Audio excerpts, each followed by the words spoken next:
Ma'am, shall we start? Yeah, yes, Nataraj. Okay. Yeah.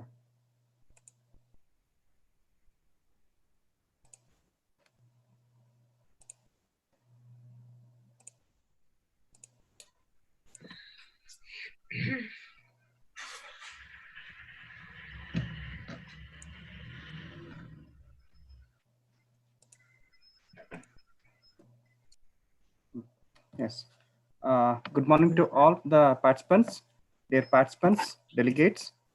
I welcome you all to this national webinar series on COVID-19 and nutrition. So, which is this is the day 2 session. So, the today's speaker is Dr. Usha Devi C. So, she is currently heading the Department of Food and Nutrition Research Center, VHT Central Institute of Home Science, Bangalore University. So, Madam has 25 years of experience in teaching and research, and she is also an academic counselor for MSc program at IGNO. So she is serving as a secretary and member of Nutri Explore Ethics Committee. So this is an independent ethics committee which is approved by Bangalore University since 2012. And the madam has organized state level workshop in association with the Food and Nutrition Board, Government of India on National Nutrition Week. She is also academic member for midday meals program under Government of Karnataka. And madam has published many research papers in national and internationally reputed journals. And so we are delighted to have you, madam, in this webinars program as eminent speaker. I welcome you, ma'am, on behalf of our Karnataka State Mahadevi Women University and the Department of Food Processing and Nutrition. I welcome you, ma'am, for your this webinar program. Thank you, Nataraj. Good morning, sir. Is it audible? Registration. Yes, ma'am. Ma'am, unmute your this one. Yeah. Is it audible? Yeah. Okay, ma'am. Now it's audible.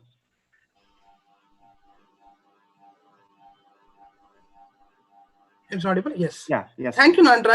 I thank the organizing committee of Department of Food Processing and Nutrition of Akka Mahadevi Mahila University, Women's University, for giving me this opportunity.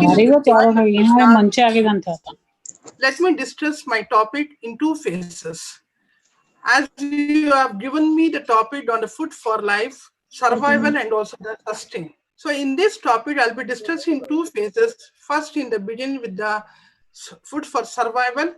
Later, the the food sustainability in the later part of my presentation. Let me start with my presentation. The slides. Yes, ma'am. Yeah.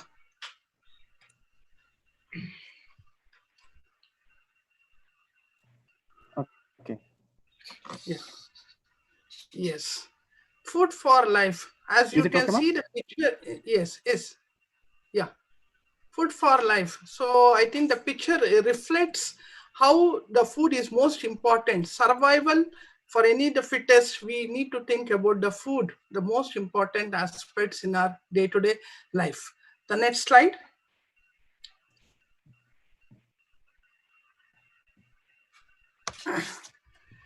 India, the second most populous country in the world, which is under tremendous pressure over the years.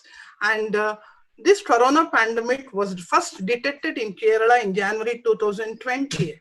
And this pandemic has left a deep scars on our entire population community health, around 1.3 billion community health, and it has got a negative impact on the socio-economic conditions, which has brought a great impact on the food systems, food security, nutrition security. Next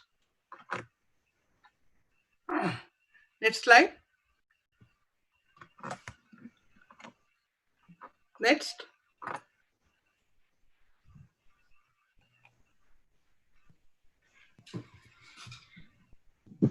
Yeah. Over the years, India is progressing considerably pertaining to the economic status. You can see the steady growth in the economic status of our country. But still, with this growth of the economic status in our country, the hunger and also the poverty is still prevailing. Around 190 million people are undernourished. Around about 28% of our children are experiencing the hunger with this economic growth also. However, the state as well as the central government has taken tremendous measures to face this challenge. And this economic shock has left the food system and also the food security on the negative impact by the pandemic. And this resilient measures has been taken up by our government to cope up with it. Yes, next. The coronavirus pandemic, it has brought a seriously challenge in our health, as I mentioned in the earlier, the food security and also the livelihood of millions of people. But still, with all this, even we can see million more people are suffering from hunger today because of this pandemic's impact on the economy. Economy status has declined in our country, which has got a great impact on the food system. Yes, next. So first and foremost, we need to understand how we are talking about this pandemic and the food system. So how is it affecting the food supply? The coronavirus pandemic has disrupted the overall global food supplies.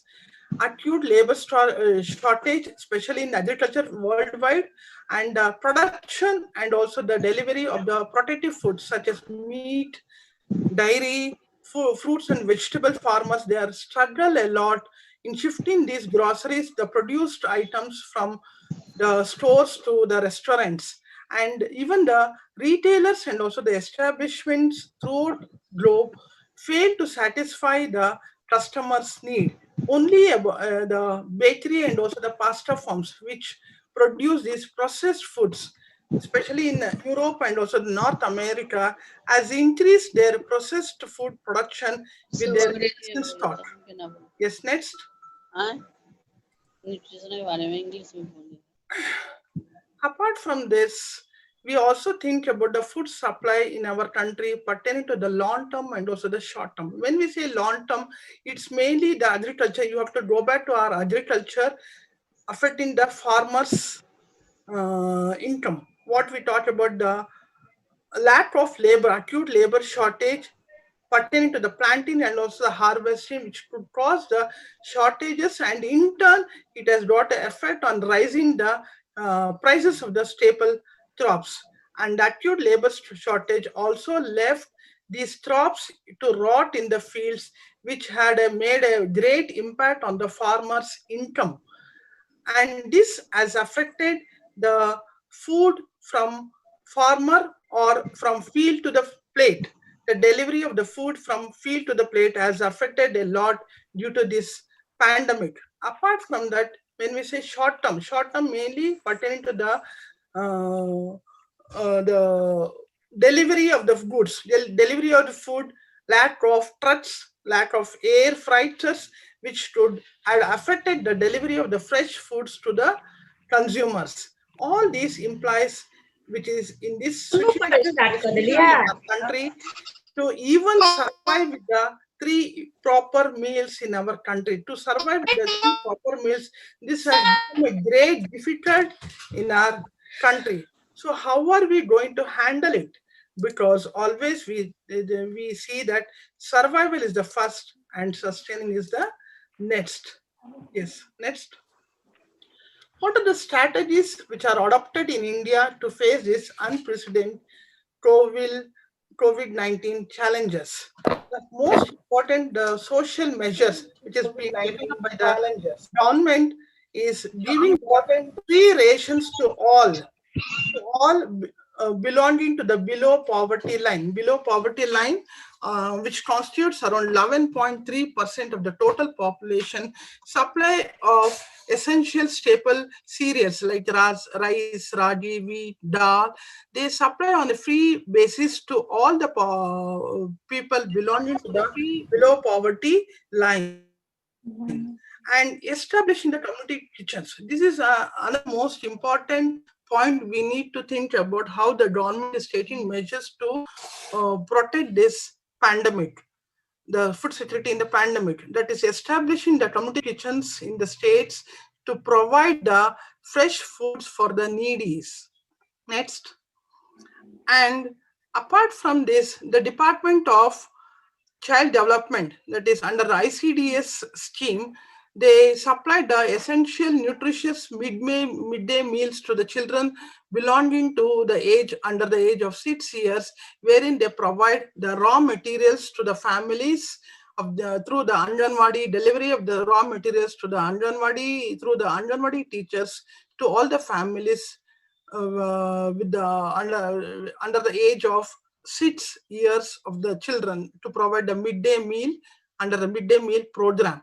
Apart from that, the Central Finance Minister in New Delhi, Ms. Nirmala Sitharaman, announced around 1.7 trillion rupees relief package to take care of the food security measures for the poor under the Prime Minister Garib Kalyan scheme, in order to tackle the food insecurity in our country. Next slide. Next slide.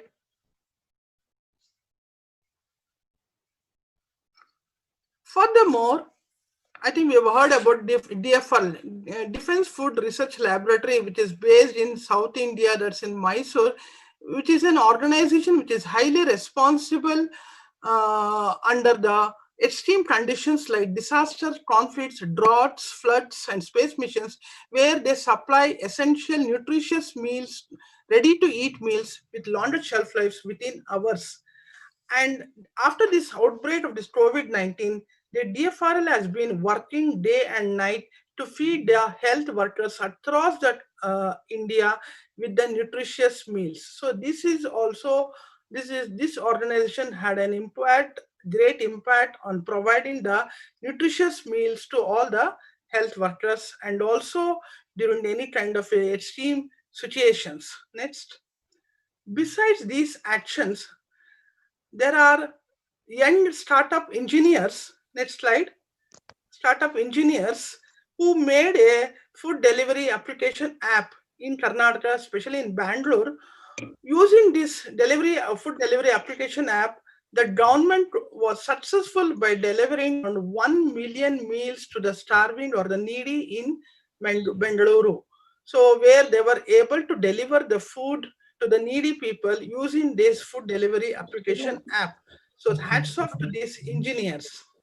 Apart from this, even the private sectors, they play a major role along with the government, like Wipros, Infosys, and SRK groups. They sponsor around 60,000 meals per day in the government canteens in Annapurna canteen in Hyderabad, as well as Amma canteen in Tamil Nadu, especially for the students and also the migrant workers who are stranded. Apart from this, even the agriculture also played a very important role during this pandemic. That is what we discussed about the ICR, that is Indian Council of Agriculture Research. They assessed the impact of agriculture to provide the measures to lower its negative effect on the food system, where these ICR experts, they gave advice to the farmers in regarding the harvesting and the post-harvesting operations, and also the machineries to be used during the farming activities during this pandemic, so as to promote the production and also delivery of the food from the field to the consumer. Yes. Next slide. Apart from these, even the other proactive measures taken by the non-government, like these multinational companies like Tata Groups, PepsiCo, food delivery companies like Zomato, they have also stepped in the government to feed these daily wages, and this private and also the public partnerships aided the government to raise the money to tackle this situation. And the celebrities throughout India also gave an immense contribution to sponsor these daily meals for the destitutes. Apart from this, even the RBI, Reserve Bank of India, also took initiative to reduce the interest rates on the loans and also extended the payment of the EMIs for few more months.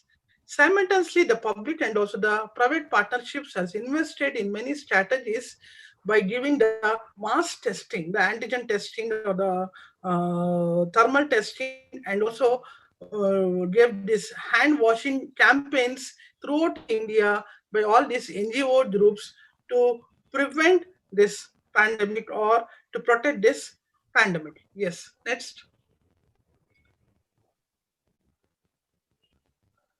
The challenges is now is to how do we sustain, as we understood about the survival, how the government is taking the measures in the surviving with the providing the food for the needy. Then we have to think about how do we sustain this pandemic by improving our immunity with the minimal food we have, whatever the minimal food we have, how we can boost up our immunity. So we have to think back about our immune system and also about nutritious diet. As a nutritionist, we need to think about how best we can plan our nutritious diet. So nutritious diet and also the optimal functional immune system can definitely never go wrong. If we have a healthy human system, and also our body can safeguard us from this disease, especially this coronavirus COVID-19. As of now, neither any vaccine is available. We don't have any proven home remedy to protect us from this coronavirus pandemic. There are some vitamins and also the foods which we can inculcate in our daily diet to have a strong immune system and in turn fight this infectious disease. Next.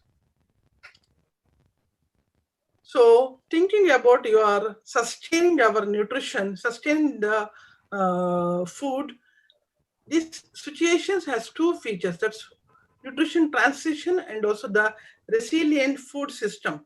The impact of pandemic is on agriculture and food security, nutrition security, and it has got a great impact also on the processing industry.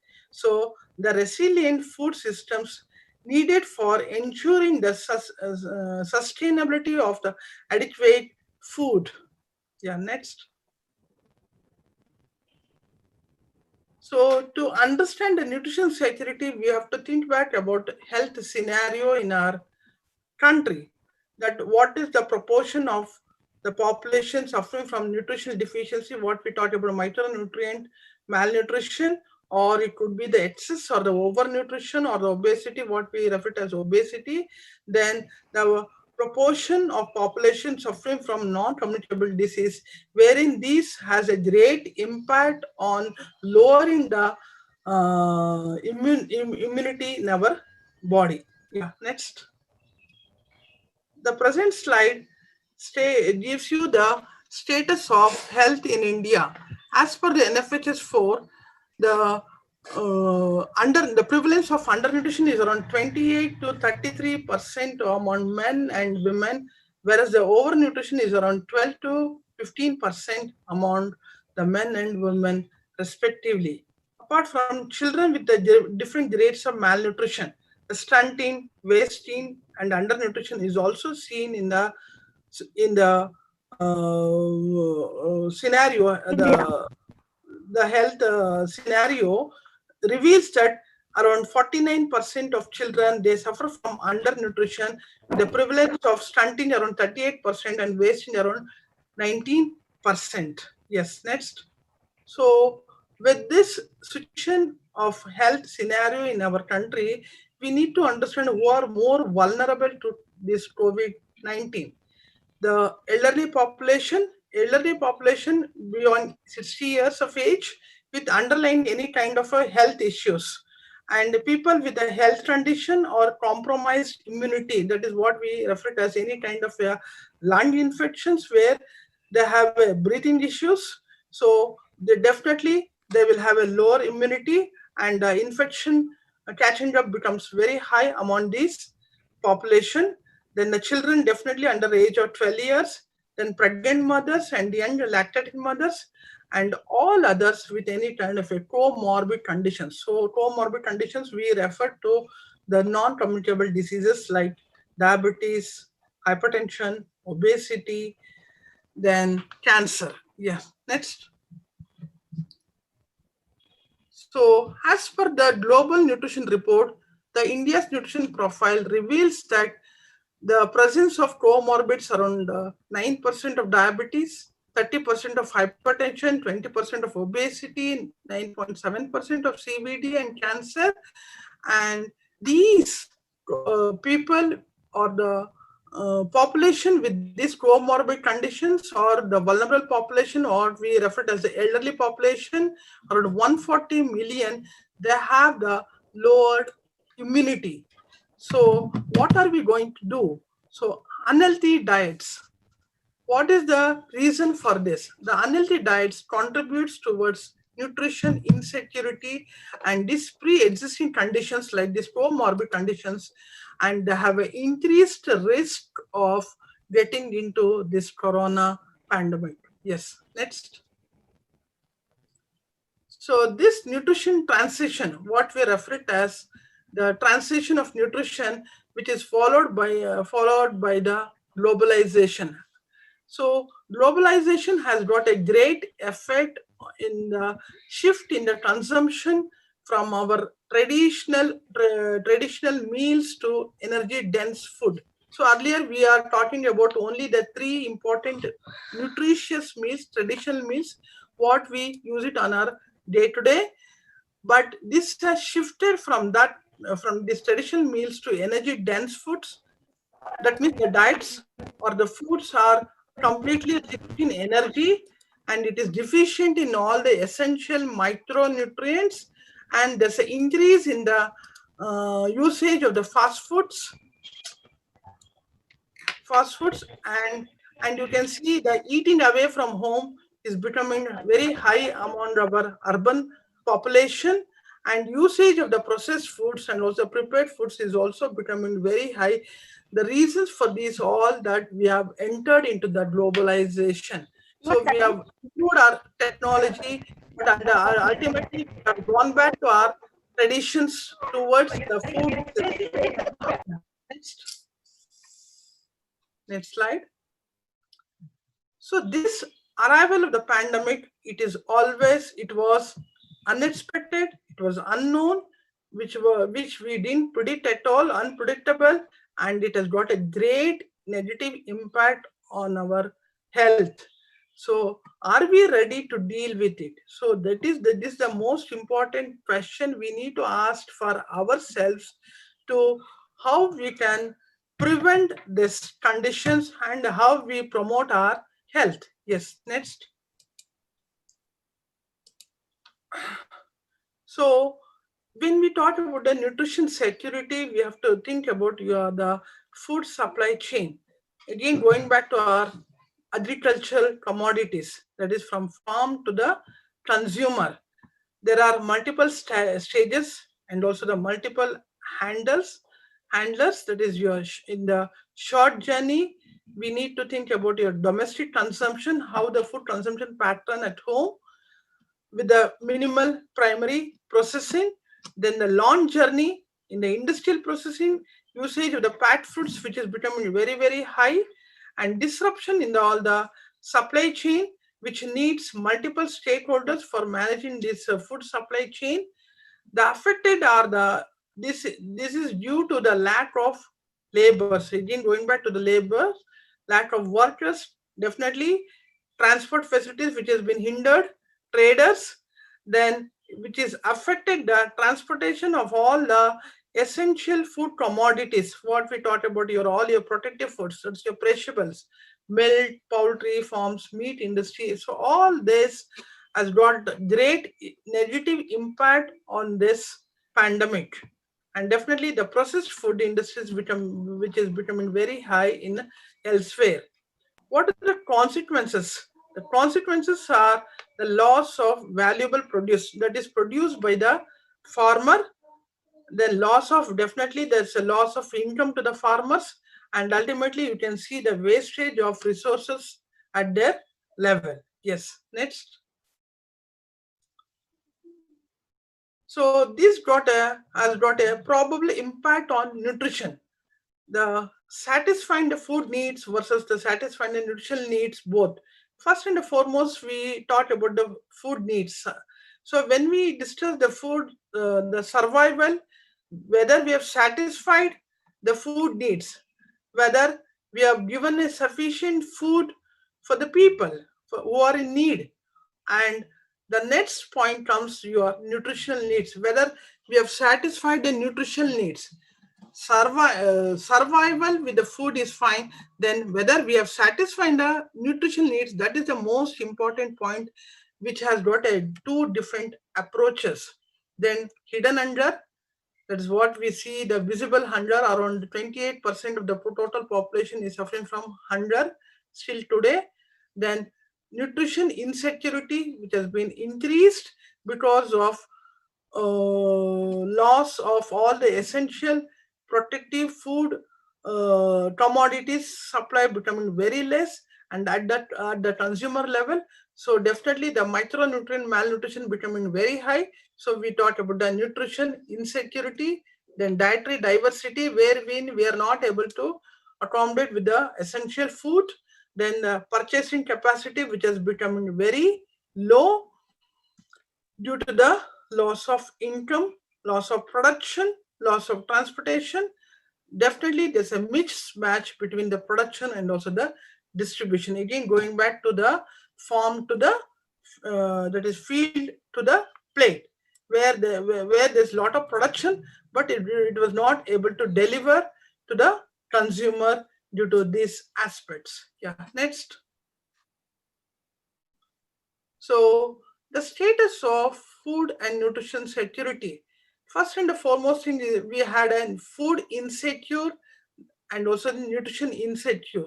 Then later we were secured with the food. That means sufficient food was supplied by the government, by the other agencies, NGOs, to provide the essential food for the survival. Then whether we have a nutrition security, whether we have provided adequate nutrients in your food. So definitely the food security was there in the next stage, but it was nutrition insecurity was observed. Then we have to think about food security as well as the nutrition security for a healthy India. When we talk about insecurity, nutrition insecurity, we have to think about the cost of the protective foods. So this table gives you the money spent on foods about per 100 kilocalories in rupees. So the table reveals that around 40 to 50 rupees as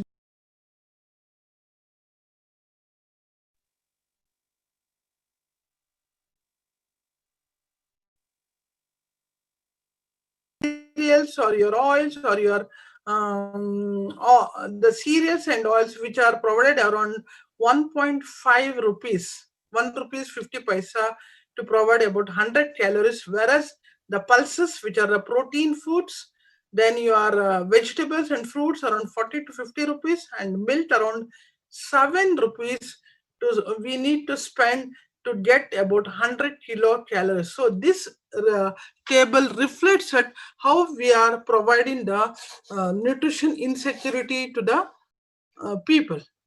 Yes, next.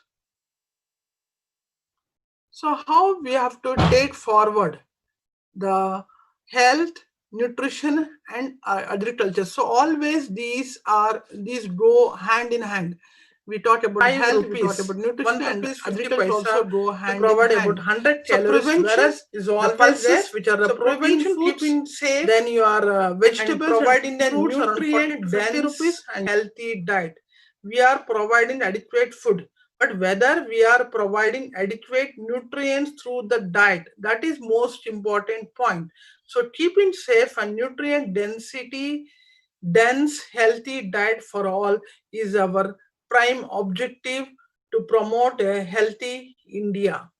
And definitely with the agriculture we need to support the farmer, so need to get adequate food, nutritious food to the plate.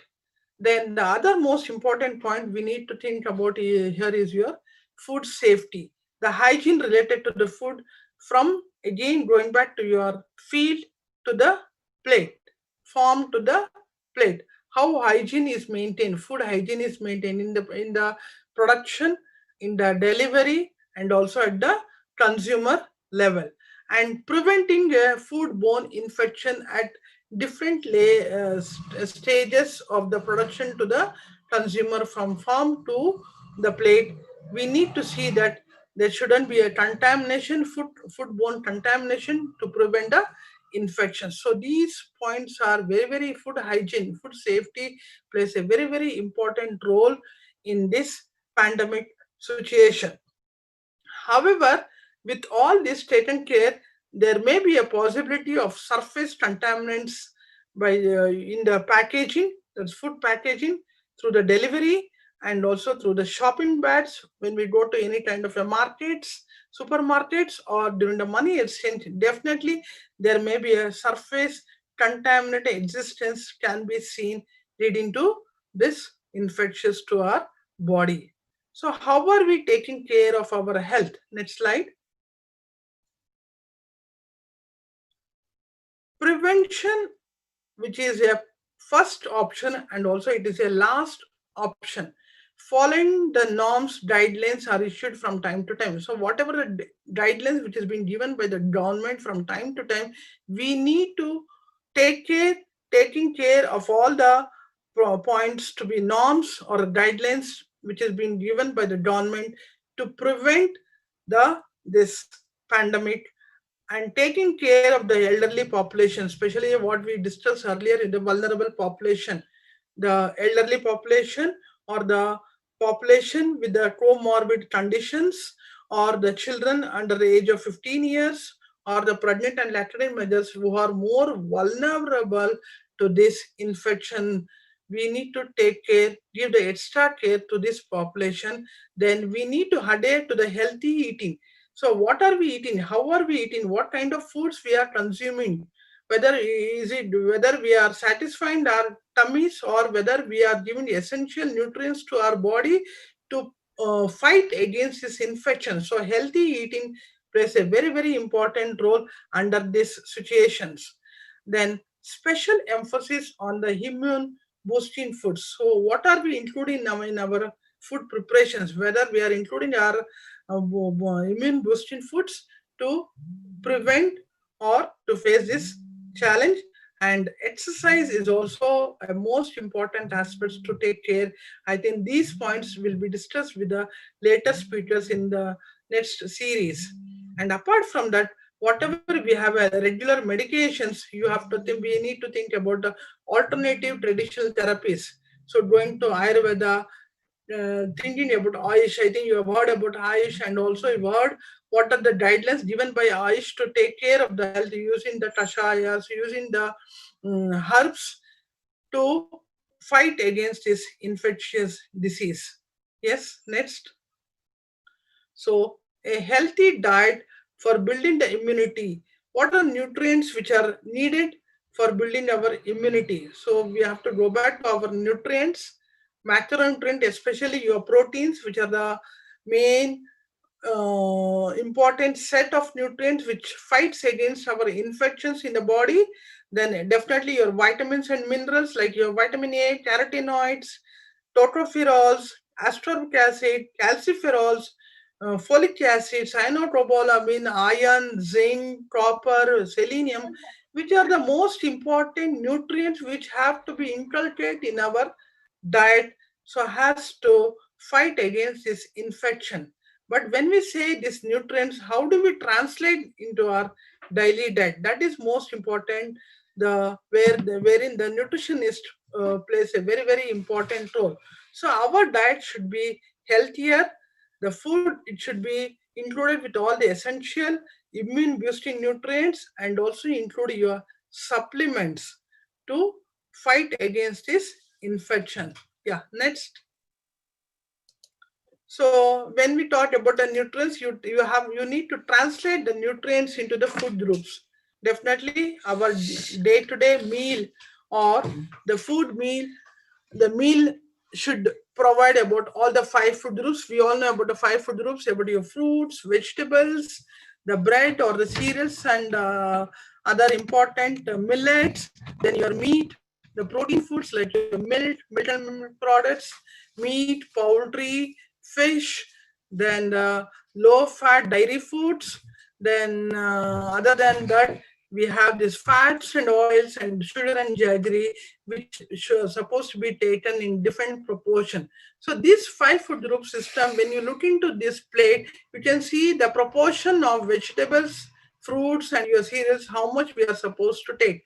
So our plate should comprise of your cereal, 30% of your cereals and your vegetables, then the remaining should go with your protein foods, and a very small quantity should go with your fats and oils and other energy dense foods with a very limited quantity. Yeah, next. Next slide. So as we discussed about the food groups, five food groups, then we have to go back to our balanced diet. So when we say balanced diet, we have to think about your my plate. My plate. So this my plate conditions, you can see here, the my plate provides your all the essential nutrients with your the different proportions of your fruits, vegetables, pulses, cereals, and a small portion of your dairy, and a small portion of your fats and oils. So looking to the my plate contribution, as per this contribution, we need to consume our essential nutrients through our diet. So our plate should be, a major part of our plate should be with your vegetables, then your cereals. So 30% of your meal should be with the cereals and also the vegetables. The remaining percent should be your fruits, then your protein content, that is your dairy or your pulses, which provides you adequate protein to your body, especially at this situation to fight against the infections. Yeah, next. So here you can see the picture of the survival food. I've given you as the survival food. What does it survival food? So do we essentially need this survival food? When we talk about the survival food, they are nothing but your supplements. In certain health issues, in certain health conditions, where the individuals or where the people cannot take the food on their day-to-day intake, the regular food, we have to think back about your supplements. So these survival foods are nothing but the supplements.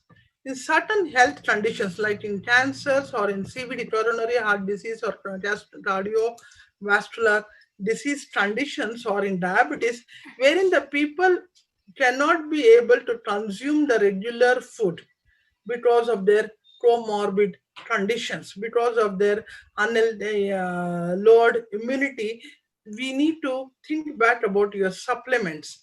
Whether the supplements provide all the essential nutrients, that's also a big question mark to us. But are we essentially go for the survival food for our day to day for any common man?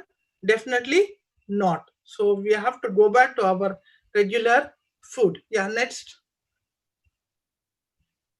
So we need to boost our immune system through the food.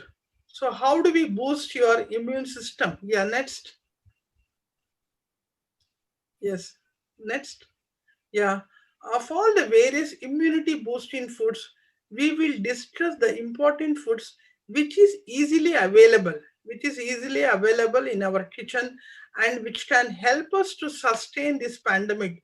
So there are various immunity boosting foods which we can take it through the supplements, but we need to think about the supplements, about their cost, and whether we can afford to that. But whatever the available foods which we have it in our kitchen, we can use those foods to boost our immunity to sustain this pandemic. Yeah, next. As I mentioned earlier about the translating your nutrients into the foods in our plate meal. So you have to think about this building your immunity with the foods with the medicinal properties. If you go back to your kitchen, you can see all these foods which we use it on our day-to-day preparations, whether it is amla, that is the gooseberry, or your bitter orange, or the ginger, garlic, turmeric, cloves, the spices like cloves, cinnamon, cardamom, cumin. Then you have pepper, you have fresh limes, you have superfoods such as amaranth seeds, sabja seeds, tartan seeds, pumpkin seeds. Then we have the flax seeds, chia seeds, gingerly seeds, avocado. So all these foods which are commonly available to us, which is available to us in plenty in our kitchen, these foods can be incorporated in our daily food preparations and boost our immunity. So we don't have to go for special supplements as such in a healthy situation. I'm talking about these things in a healthy situations to boost your immunity, to prevent this pandemic, to prevent this infectious disease.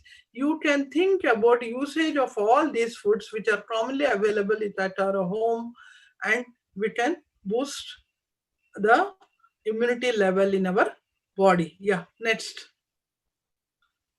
Apart from incorporating these foods in our food in our daily plate, we need to think about the fluid intake. How is our fluid intake?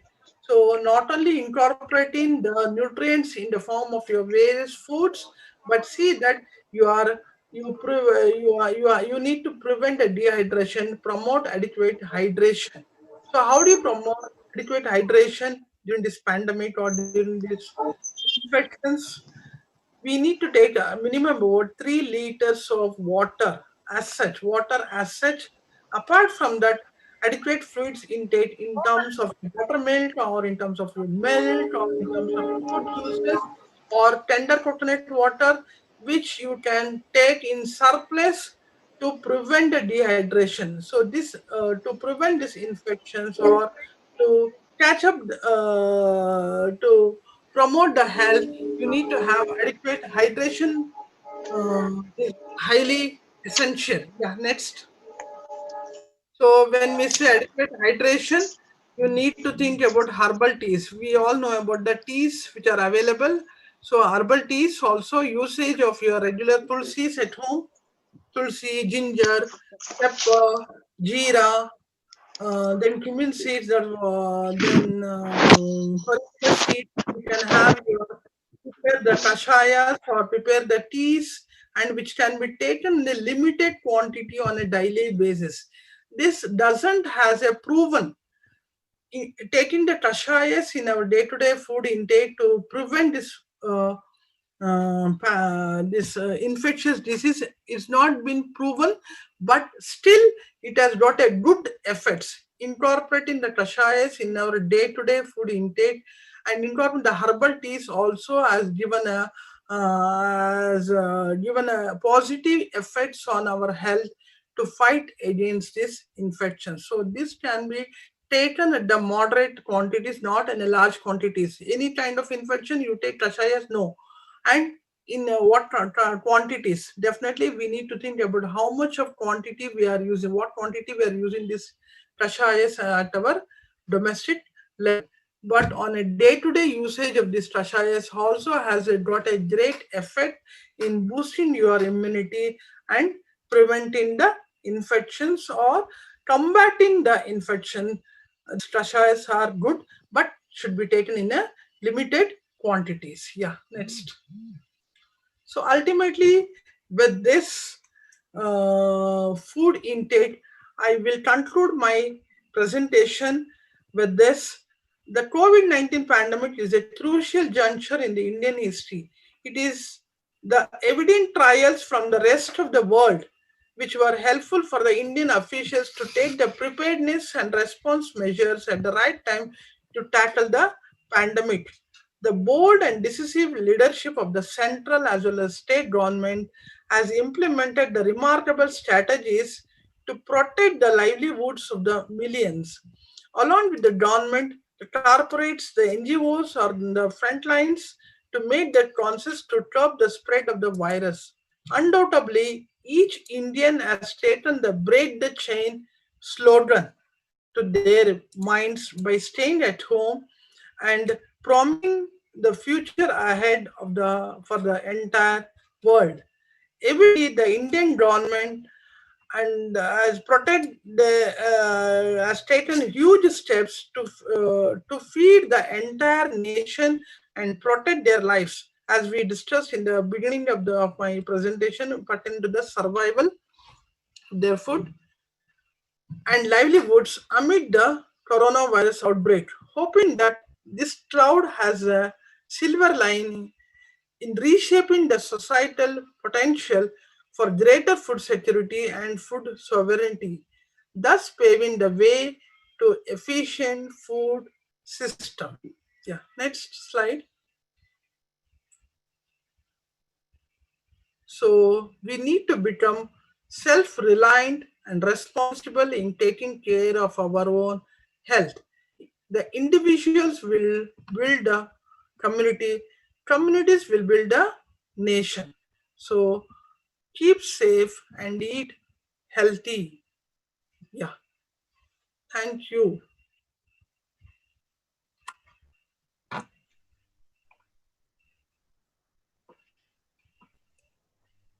Hello. Thank you, ma'am. Yeah. Thank you, ma'am, for your the very informative presentation on the topic which is given to you, that is food for life, survive first and sustain next. The participants are asking some of the questions, and I will quickly take one or two questions for the discussion, ma'am. Okay. Yeah. The first question asked by the participant Vibha Venkatesh. The participant is asking that can we expect required nutrition from the food given to the all needy people, especially to the most vulnerable population in this pandemic condition? Yeah, definitely. The government has taken a lot of measures. First, in the beginning, they were supplying the essential foods for the needy people. The next is that the malnutrition prevention. So the government of India, government of Karnataka, under various schemes, they are providing the essential for supplements in terms of your folic acid or in terms of your vitamin A supplements or your micronutrient supplementation which has been ongoing programs. This is not only in this pandemic, but also before this pandemic also, which these programs are ongoing by the government, taking steps to prevent this micronutrient malnutrition. And apart from that, health campaigns, which is going elsewhere to promote taking care of the health, to have a healthy, nutritious foods. What kind of foods we are supposed to take? How much we are supposed to do? What is your portion size? What kind of foods we are supposed to include? So all these, the awareness programs is also taken care by has been taken care by the government to prevent this malnutrition during this pandemic. Yes.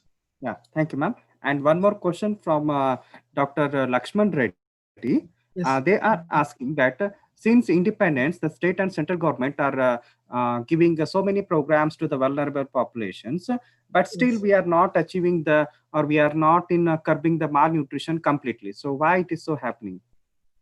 Yeah, this is for this question. When we thought about soon after the independence, the prevalence rate was found to be very, very high in 1950s or 1960s or 1970s. As the decades passed on, there is a decline in the malnutrition, but still it is prevalent. As I mentioned in my slides, still it is prevalent, but comparatively to earlier decades, definitely there's a decline in the malnutrition because of all the programs which has been taken by the government to prevent the malnutrition. And now the malnutrition has been declined, whereas the overnutrition. Undernutrition is being seen on a lower proportion, whereas the overnutrition, even in the rural and urban sites, you can see the proportion of overnutrition becoming very high among the population, as I mentioned about the globalization. So due to this globalization, the people are forgetting their traditional meals. They are tending to get entry into the food system where they are taking only the energy dense foods and lacking with all the essential foods. Definitely, with the independence to this age, we are seeing the decline in the malnutrition, pertaining to the undernutrition, but there's an increase in the overnutrition. So as I mentioned in that one of the slide, wherein the obesity, the overnutrition among the men and women is becoming high, around 15% of the total population, they are under the overnutrition category. That is mainly we have to go back to our food system, how we are following the food, how we are taking the food, what kind of foods we are taking, whether we are taking the essential nutrients into consideration. What is our food intake? That is the big question mark in our today's life. Yes. I think, I hope I answered for the question. Any queries regarding that? Yes, ma'am. No queries. It is nicely, briefly explained about the this thing, the questions. So if you see any schemes, you can see the with the schemes, which are introduction to the schemes by the government, you can see there's a decline, isn't it? Yes, but still we are not able to completely eradicate. But still, for that also, even the government of India has taken measures to prevent the entire malnutrition status. Yes. Yeah. Yes. Okay, ma'am. So these are the questions. Which okay. Sir. Hello, sir. Yeah. Yes. Sir, I am Tara Singh Jaro, Colleague Trust here. Yeah. So very informative session, and this is very useful to us too. This is implemented in the village level, rural areas. So ma'am has a very good presentation. So thank you, ma'am. So can you share this PPT to us, sir? Yeah. We will share after the session. Okay. Okay. Yeah, okay. Okay. Thank you so much. Yeah.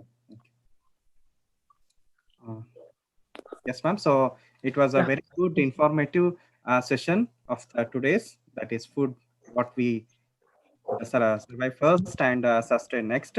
You highlighted the very important points regarding the nutrition security and food security. For the survival, the food is the first, and for the sustainability, the nutrition is must. So thank you, madam, for being with us in this national webinar series on COVID-19 and nutrition.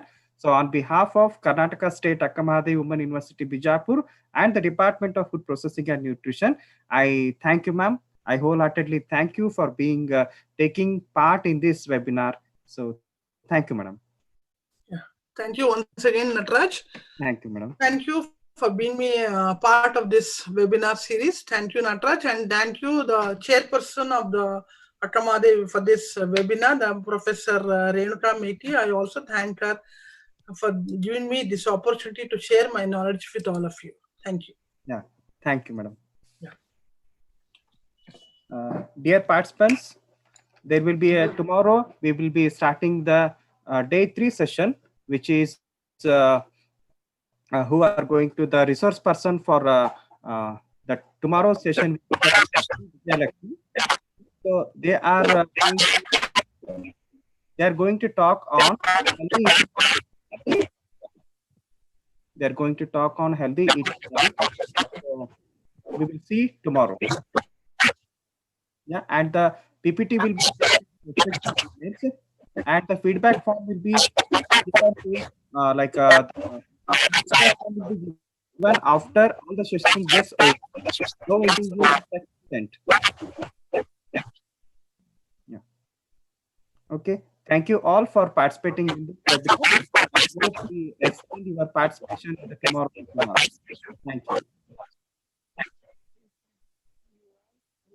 Thank you. Thank you.